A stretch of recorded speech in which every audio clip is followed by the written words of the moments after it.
Hali gani mtazamaji wa TVE, karibu katika taarifa ya habari, tukujuze yale yaliyojiri na tuliokuandalia kutoka chumba cha habari. Mimi ni Sofia Amani, nitakusomea habari za kitaifa. Habari za biashara zitasomwa na Nezia Masinde, na kwenye habari za kimataifa zitaletwa kwenu na Roman Shirima. Karibu hadi tamati. Kifuatacho ndani ya TVE habari.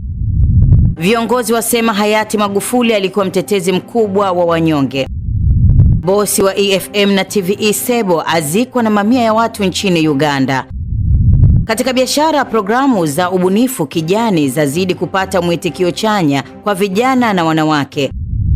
Karibu mtazamaji wa TVE, na moja kwa moja tunaanzia mkoani Geita, ambapo ibada ya kumbukizi ya miaka 5 ya kifo cha John Pombe Magufuli imefanyika leo katika kijiji cha Lubambangwe, kata ya Muungano, wilaya ya Chato, mkoani Geita. Waumini, viongozi mbalimbali na wananchi walikusanyika katika viwanja vya makazi yake kumuenzi kiongozi huyo aliyesimamia misingi ya haki na uwajibikaji. Mwanahabari wetu kutoka Geita, Joel Maduka, anayo taarifa zaidi. Ibada hiyo imeongozwa na askofu wa jimbo wa Katoliki la Lulenge Ngara, Mwashamu Severin Nyemugizi, huku tafakari ya neno la Mungu ikitolewa na askofu wa jimbo la Bunda, Simon Masondole. Makamu wa Rais wa Jamhuri ya Muungano wa Tanzania, Dr. Emmanuel Nchimbi, amebainisha uchapakazi wa hayati Dr. John Pombe Magufuli katika kusimamia falsafa ya hapa kazi tu yenye lengo la kuondoa wananchi katika umaskini. Hayati Dr. John Pombe Magufuli alijitambulisha kwa falsafa yake ya hapa kazi tu.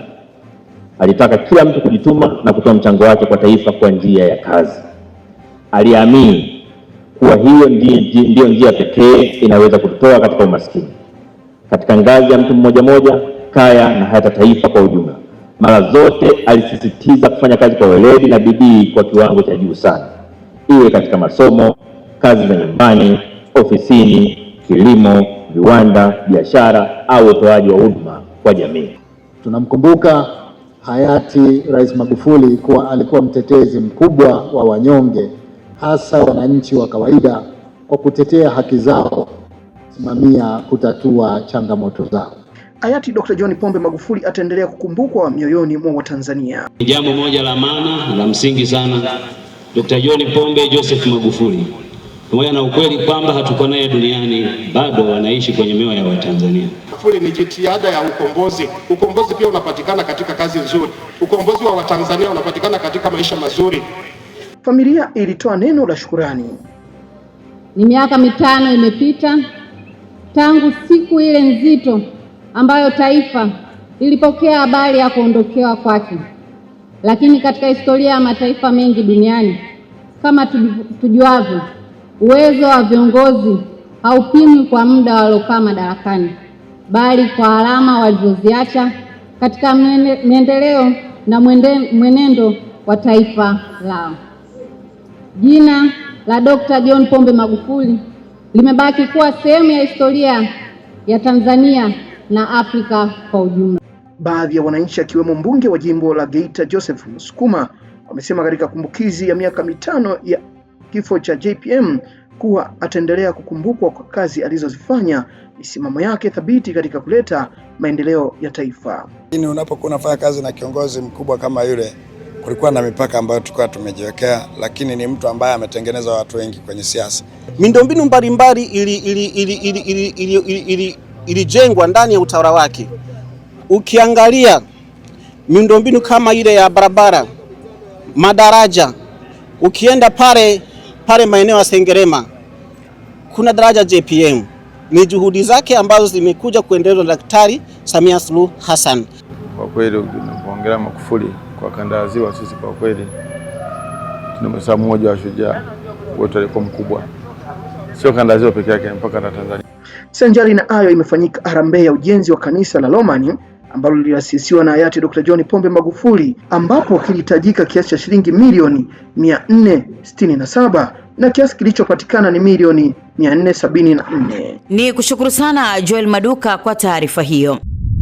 Mamia ya wakazi wa mji wa Kayunga mashariki mwa Kampala nchini Uganda wameungana na viongozi mbalimbali akiwemo balozi wa Tanzania nchini Uganda kupumzisha mwili wa aliyekuwa mkurugenzi wa uendeshaji wa kituo cha EFM na TVE Dennis Busulu maarufu kama Sebo, ambaye amezikwa leo Machi 17 huko Kayunga nchini Uganda. Mwanahabari wetu Goodluck Msola ametuandalia taarifa zaidi. Unaweza ukafa kama ulikuwa mtu una faida yoyote, lakini kama ulikuwa na faida hatuwezi kusema kwamba amekufa. Tutaendelea kumuona kwenye matendo mazuri yatakayofanywa na wale aliyowafundisha kazi. Tutaendelea kumuona kupitia misingi aliyotuachia hapa duniani. Sebo ambaye alifariki Machi 10 usiku katika hospitali ya taifa Muhimbili iliyopo nchini Tanzania amezikwa katika makaburi ya familia eneo la Kayunga ambalo lipo mashariki mwa mji mkuu wa Uganda, Kampala, ambapo mamia ya wakazi wa eneo hilo wamejitokeza na kushiriki katika mazishi hayo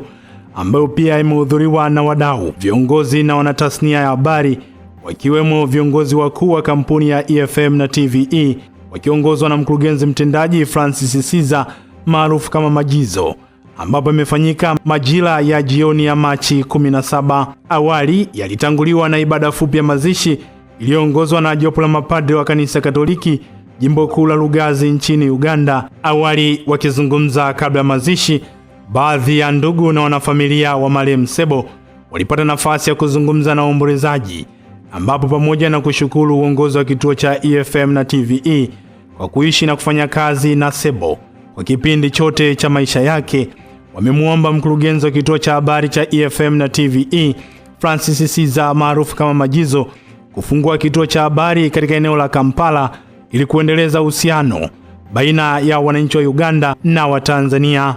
Wengine hawezi kurudi hapa tena, lakini mkuu kama mnakumbuka Dennis mkumbuke Kaide, muone kama yeye, yani sasa Dennis hakuna, Kaide nipo, alafu mtaona kama ile hakuna isipokuwa tu huyu kama ndio sasa. Kingine yenye naweza kutoa, nilisikia kwa kanisa kule kama Dennis alikuwa anasaidia sana makanisa na hiyo mimi nataka kusoa ushahidi. Dennis mimi vile tuonana alikuja kanisa, mimi nasoma kwa kanisa hii kule Kihindi na hapa Mkono, alikuja kwa kanisa ananunua ile nini maspika kubwa sana, hata wenye wao makanisa hii wamekuja hapo, na huko Kihindi alishanunua. Hiyo ndio nilikuwa naona roho ya Kaide ya Dennis namna hiyo. Tunamuombea sana afike vizuri, Mungu amuombee.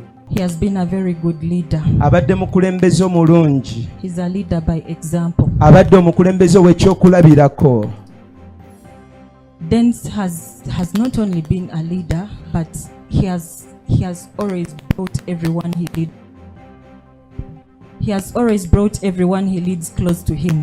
Dennis tabadde bubezi mukulembeze, naye abadde omukulembeze agezaako okulaba nga bakulembera abasembeza bamubeere kumpi ne waali. Dennis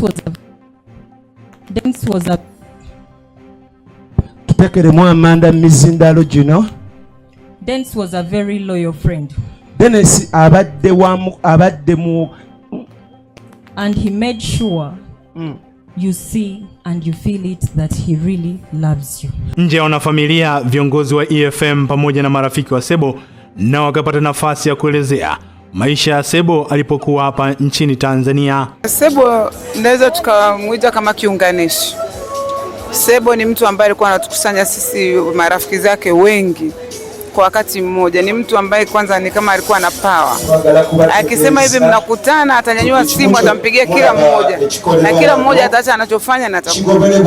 Kwa hiyo sisi ambao ni marafiki zake wa karibu sana, ni tumepoteza rafiki, tumepoteza kiongozi, tumepoteza mtu ambaye ukiwa na shida 9 usiku utamtafuta na atakuja wa kwanza. A death is a message for us who are still living in this world.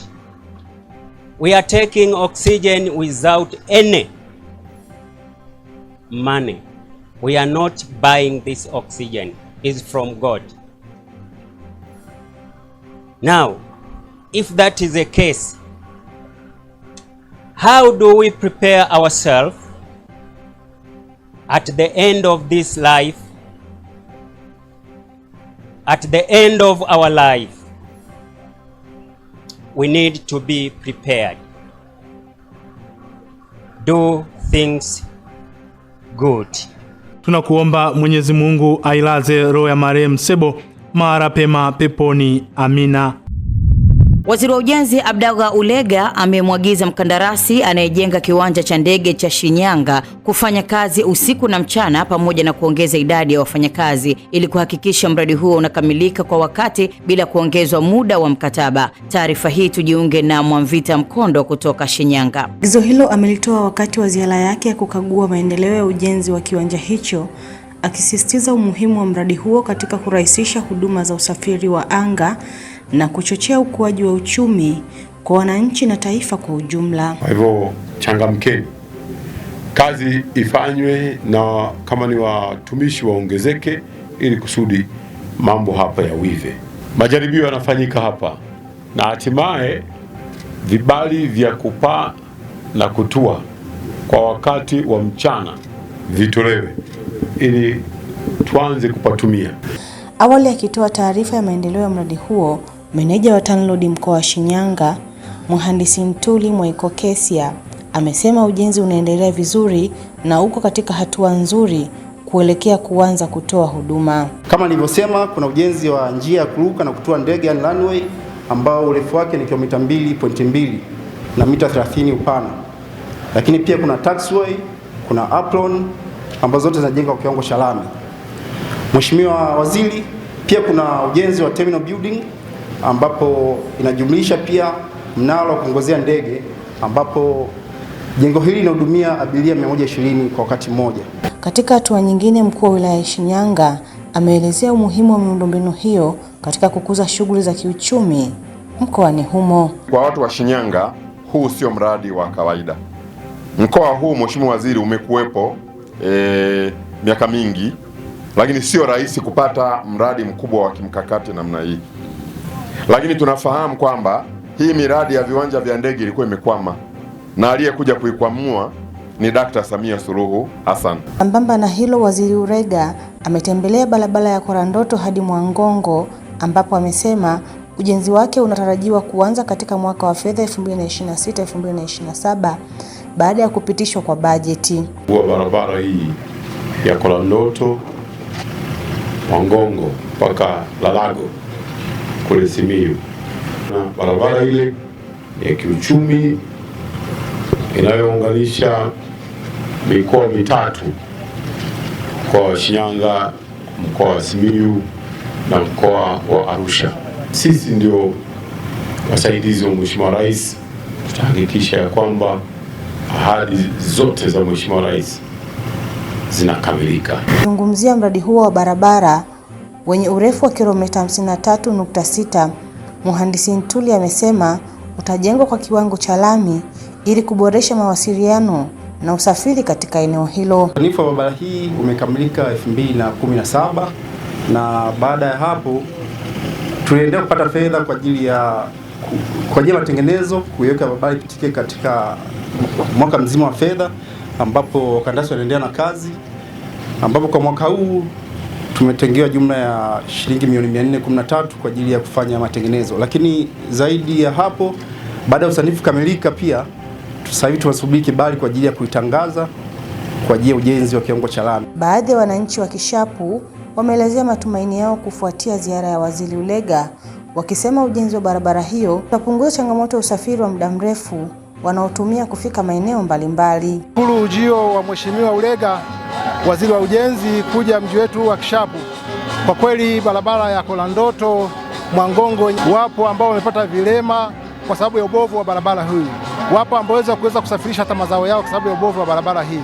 Kwa kweli kwa ujio huu ambao umekuja na rais wetu kipenzi, Rais Samia Suluhu Hassan, kwa kweli tunaendelea kumwombea kwa Mungu afungue milango yake ili tuweze kupata hii barabara yetu ambayo itakuwa mkombozi hasa sisi wananchi wa Kishapu. Ripoti kutoka mkoani Shinyanga, mimi ni Mwamvita Mkondo wa TVE. Ni kushukuru sana Mwamvita Mkondo kwa taarifa hiyo.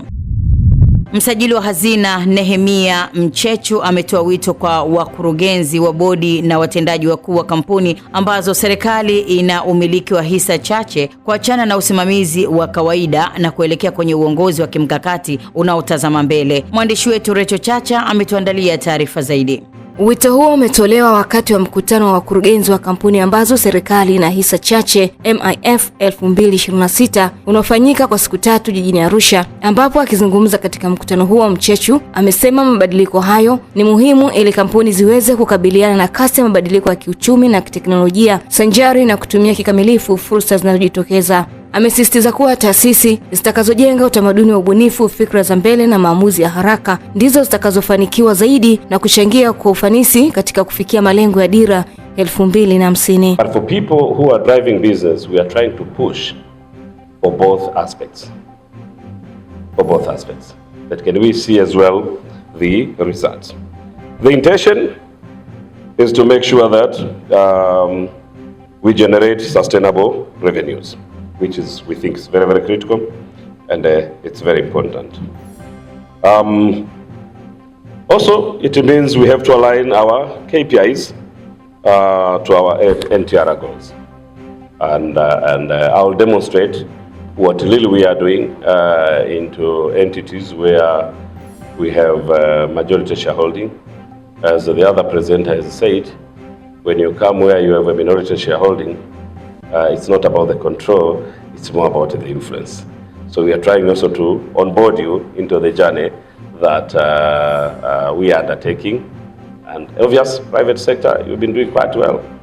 And that's why if I look and compare, sometimes the performance that we've been seeing, even where you are in the same sector, same market, the performance that is coming through companies where we have minority shareholding has been much better. Aidha, jukwaa hilo ambalo linafanyika kwa mara ya 3 tangu kuanzishwa kwake mwaka 2024 limekuwa sehemu muhimu kwa viongozi wa kampuni kujadili masuala ya utawala bora, utendaji na mchango wao katika mageuzi ya uchumi wa Tanzania, na linaongozwa na kauli mbiu isemayo kutoka ufuatiliaji wa kawaida hadi uongozi wa kimkakati unaotazama mbele. Hata hivyo, mkutano wa MIF 2026 umewakutanisha zaidi ya washiriki 200 wakiwemo wakurugenzi wa bodi, maafisa wakuu, watunga sera na wataalamu kutoka ndani na nje ya Tanzania kujadili mikakati ya kuimarisha utendaji na utawala wa kampuni hizo ili ziweze kuchangia kwa ufanisi katika maendeleo ya uchumi wa taifa. Ni kushukuru sana Recho Chacha kwa taarifa hiyo.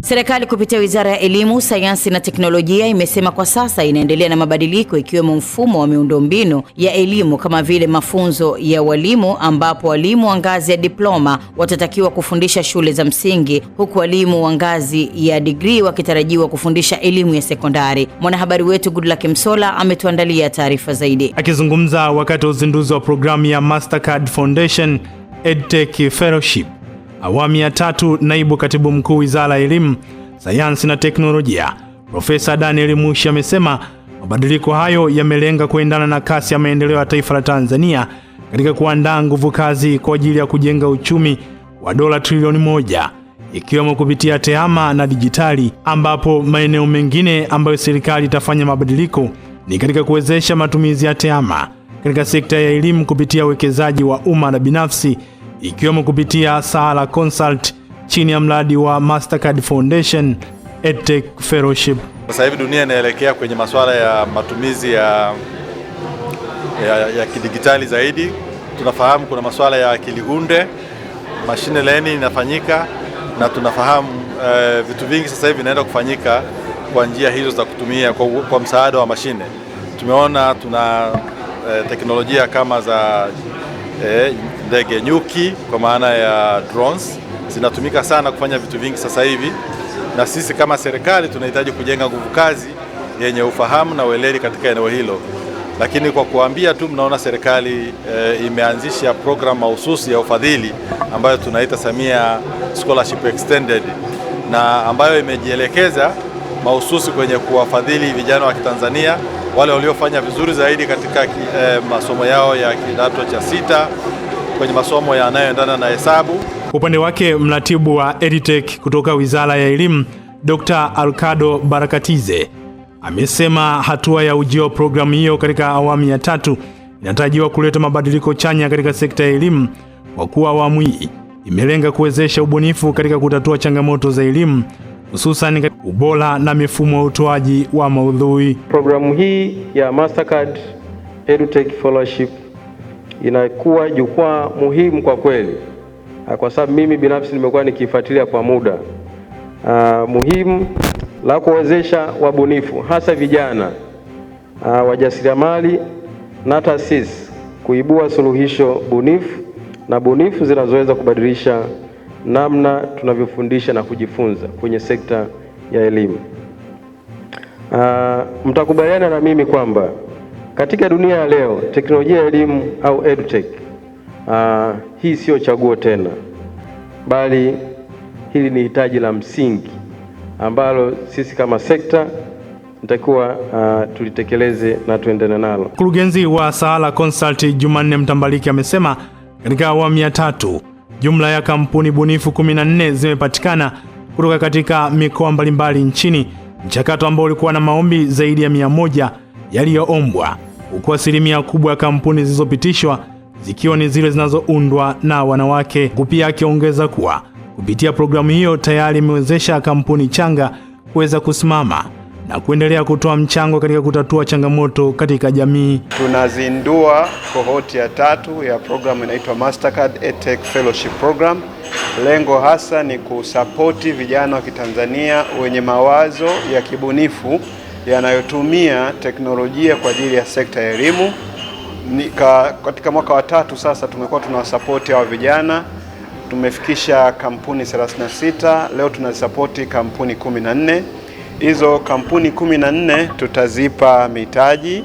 Kila kampuni itapatiwa kiasi cha dola 70,000 kwa ajili ya kutesti, kudeploy na kuscale hizo solution zao mashuleni kwa kushirikiana na serikali, lakini vile vile zitapatiwa support ya teknolojia kwa maana kutoka kwenye wataalamu ambao wako kampuni ya Sahala Consult, lakini vile vile watasaidiwa kupata support ya kubiasharisha hizo kampuni zao ili ziweze kukua na ziwafikie wasomaji wengi mashuleni. Ni kushukuru sana Goodluck Msolla kwa taarifa hiyo. Waislamu nchini wamehimizwa kuendeleza mwenendo wa matendo mema waliojifunza na kuyatekeleza katika kipindi cha mwezi mtukufu wa Ramadhani hata baada ya mfungo huo katika miezi mingine 11 ya mwaka. Mwanahabari wetu Rachel Chacha ametuandalia taarifa zaidi. Wito huo umetolewa jijini Dar es Salaam na Mufti na Sheikh Mkuu wa Tanzania Dr. Abubakar Zuberi bin Ali katika hafla ya iftari iliyoandaliwa na benki ya CRDB, ambapo amesema lengo ni kudhihirisha kwa vitendo maana halisi ya ibada na maadili mema waliojijengea wakati wa mwezi huo. Katika hotuba yake amewaasa Waislamu kujiuliza iwapo wataendelea kushikilia maadili na matendo mema walioyazoea katika mwezi wa Ramadhani hata baada ya kumalizika kwake. Tumejifunza subira, je, tunaweza tukavumiliana? Tumejifunza kupendana, je, tutapendana baada ya Ramadhani? Tumejifunza kushirikiana na kushikamana, je, tutaendelea kushikamana? Tutaendelea kushirikiana? Tumejifunza kutokuwa na ubaguzi, je, tutaendelea kutokuwa na ubaguzi? Mwezi Ramadhani utatoa jawabu kwa miezi 11 ijayo kwamba tulipasi mtihani au tumefeli. Kwa upande wake mkurugenzi mtendaji wa benki ya CRDB Dr. Abdul Majid Sekela ameeleza kuwa iftari hiyo ni ishara ya shukrani kwa wateja wa benki hiyo ambao mchango wao umeiwezesha kuendelea kuwa miongoni mwa benki bora nchini Tanzania. Na imani ukuaji wa benki yetu, uhimili wa benki yetu upo kwa sababu ya imani kubwa mlionayo sisi kwetu. Na nichukue fursa hii kipekee sana kuwashukuru sana wateja wetu ambao wanatumia huduma yetu ya Al-Barak Banking ambayo inafuata amri za Mwenyezi Mungu. Tunafanya vizuri, hatujivunii hivyo, ni kwa sababu ya imani yenu, na si kazi yetu ya kuhudumia zaidi. Ndugu zangu wateja wetu, tunawashukuru sana, naombeni Mwenyezi Mungu awabariki kwa yote mnayofanya. Ni kushukuru sana Rachel Chacha kwa taarifa hiyo. Kamati ya kudumu ya Bunge ya Elimu, Utamaduni na Michezo imesema hatua ya kukamilika kwa mradi wa ujenzi wa mji wa kitabibu wa Mloganzila utasaidia kuongeza kasi ya udahili wa wanafunzi pamoja na kutatua changamoto ya madaktari, hivyo kuifanya Tanzania kuwa kitovu cha tiba kwa bara la Afrika. Taarifa hii imeandaliwa na mwanahabari wetu Goodluck Msola. Akizungumza jijini Dar es Salaam wakati wa ziara ya kamati hiyo katika mradi unaotekelezwa na serikali katika eneo la Chuo cha Afya na Sayansi Shirikishi Muhimbili MUHAS, mwenyekiti wa kamati hiyo Husna Sekiboko amesema kamati hiyo imeridhika na kasi ya ujenzi wa mradi huo kutokana na mkandarasi wa mbele ya mkataba, hali ambayo inaleta matumaini kwa serikali kufikia malengo ya Tanzania kwa kitovu cha tiba utalii. Kitu kikubwa ambacho tumekiona katika mradi huu ni kwamba majengo kwa maana ya miradi yote ambayo tumeitembelea iko juu, iko mbali zaidi katika hatua za utekelezaji ukilinganisha na ratiba iliyoko kwenye mkataba.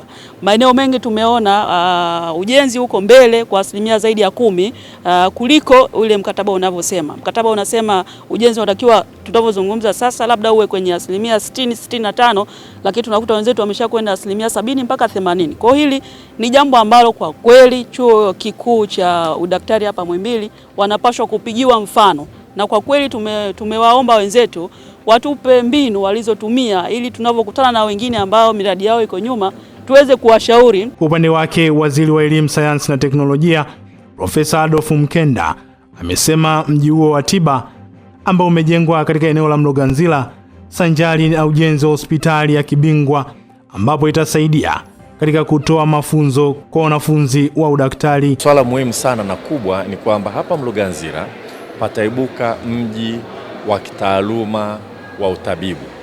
Itakuwa na academic health center city ambapo kutakuwa na vituo vingi vya umahiri. Jengo hili tulilosimama hapa ni kituo cha umahiri cha Afrika Mashariki kuhusu masuala ya ugonjwa wa moyo na mishipa ya damu. Jengo hili limeshakamilika, lakini tayari kuna dola milioni 83 ambazo serikali imeshatenga kwa ajili ya kujenga hospitali itakayounganishwa na jengo hili hapa kwa ajili ya kuhakikisha kwamba hii ni senta nzuri zaidi hapa nchini Afrika Mashariki. Katika ziara hiyo pia mkuu wa wilaya ya Ubungo Albert Msando amepata nafasi ya kuzungumzia faida ya mradi huo kwa wakazi wa Ubungo, ambapo kwa sasa amesema mradi huo umewezesha wananchi wa Ubungo kupata ajira pamoja na baadaye kuendeleza mji wa Ubungo. Lakini kipekee sisi kama wilaya ya Ubungo tunauzungumzia huu mradi kwa jicho la maendeleo zaidi, kwa sababu kama ambavyo mmesikia mradi huu awamu ya kwanza tayari chuo kinaendelea kupanuka, lakini tutakuwa na centers of excellence au center za umahiri katika wilaya yetu. Maana yake ni kwamba idadi kubwa ya watu itaongezeka watakao kuwa wanakuja kuhudumiwa katika eneo hili, lakini pia vile tafsiri yake ni kwamba ajira zaidi zitatengenezwa katika wilaya yetu, hata kama ni watu wanaotoka nje ya wilaya, lakini maana yake wataajiriwa ndani ya wilaya. Wale wote watakao kuwa wameajiriwa hapa, maana yake huduma zao za msingi zitapatikana ndani ya wilaya. Katika kuunga mkono juhudi za serikali za kuboresha upatikanaji wa huduma za afya hususan kwa mama na mtoto, shirika la uzalishaji mali la Jeshi la Kujenga Taifa SUMA JKT limezindua rasmi msimu mwingine wa SUMA JKT Marathon 2026 zitakazofanyika Juni 7 jijini Dodoma, zikiwa na lengo la kupata fedha ili kushirikiana na serikali kuboresha huduma za afya. Mwanahabari wetu Mrisho Mapeyo ametuandalia taarifa zaidi. Akizungumza jijini Dar es Salaam katika uzinduzi huo wa SUMA JKT Marathon, mkuu wa Jeshi la Kujenga Taifa JKT na afisa mtendaji mkuu wa SUMA JKT Meja Jenerali Rajab Mabele amesema lengo kuu la kuzinduliwa kwa SUMA JKT Marathon 2026 ni kuwezesha huduma za afya ya mama na mtoto, huku akitoa wito kwa jamii na taasisi mbalimbali kujitokeza kushiriki marathon hiyo. SUMA JKT imeona umuhimu wa kuungana na serikali katika kuhakikisha huduma bora zinapatikana katika hospitali zetu. Lengo kuu la mbio hizi kwa mwaka huu wa 2026 ni kuwezesha huduma za afya ya mama na mtoto katika hospitali ya Makole iliyopo jijini Dodoma na hospitali ya rufaa ya Jeshi Lugalo, especially kitengo kile cha huduma ya afya ya uzazi na watoto kilichoko pale Mwenge. kwa kutoa vifaa tiba na mahitaji mbalimbali kwa ajili ya kusaidia kuboresha utoaji wa huduma za afya na kukidhi mahitaji ya wananchi wanaopata huduma katika maeneo hayo na maeneo ya jirani. Kwa upande wake, mkurugenzi mtendaji wa SUMA JKT, Brigadia Jenerali Petro Ngata, amesema mbio hizo zinatarajia kushirikisha takribani washiriki 10,000, huku akisisitiza kuwa pamoja na kuchangia fedha kuboresha upatikanaji wa huduma za afya kwa mama na mtoto, pia zitasaidia kuimarisha afya kwa washiriki na kujenga mshikamano kwa jamii. Mbio hizi zitakuwa za kilomita 42.2 kwa maana ya full marathon, kilomita 21.1 kwa maana ya half marathon, kilomita 10 kwa maana ya social run na kilomita 5 kwa maana ya funny run. Tunatarajia mbio hizi zitahudhuriwa na washiriki takriban 10,000. Baada ya uzinduzi huu litafanyika tukio la uhamasishaji kwa wananchi katika jiji la Dodoma ambayo itafanyika tarehe 28 mwezi Machi 2026, ikiwa ni sehemu ya maandalizi ya mbio hizi. Na wawakilishi wa wadhamini wa mbio hizo, Faridi Seif, kaimu mkurugenzi wa wateja binafsi kutoka benki ya CRDB, na Kanali Frederico Hongoli, mkurugenzi mwendeshaji wa SUMA JKT Guard, wameahidi kuendelea kushirikiana na SUMA JKT kuhakikisha mbio hizo zinakuwa kwa viwango bora ili malengo yake yaweze kutimia. Tunashirikiana na kuendeleza mshikamano huu tukitambua kwamba mafanikio ya taasisi zetu yana manufaa kwa jamii pana zaidi. Kupitia michezo ambayo ni nguzo imara ya kuunganisha watu wa kada zote. Kupitia SUMA JKT Marathon, maafisa na askari wa majeshi ya ulinzi wanapata nafasi ya kuchangamana na raia wanaojali afya na kupenda kushiriki michezo mbalimbali, hususan ridhaa ndani ya Tanzania. Muunganiko huu wa raia na askari si tu unasaidia kuimarisha ulinzi wa nchi yetu, bali unaweka sawa afya za wananchi ambao wanakuwa tayari muda wote kushiriki kwenye ujenzi wa uchumi ambao benki ya CRDB tunaamini wananchi wenye uchumi imara wanakuwa na uwezo mkubwa kukabiliana na changamoto zikiwemo zinazosababishwa na maradhi, umaskini na ujinga. Kwa katika mbio hizi ni vitu ambavyo baadhi ya wateja watarajiwa watatambua kwamba kampuni hii haijishughulishi na shughuli za ulinzi tu physically kama ambavyo ipo, bali kuna products nyingine au kuna huduma nyingine ambazo zinatolewa ndani ya kampuni.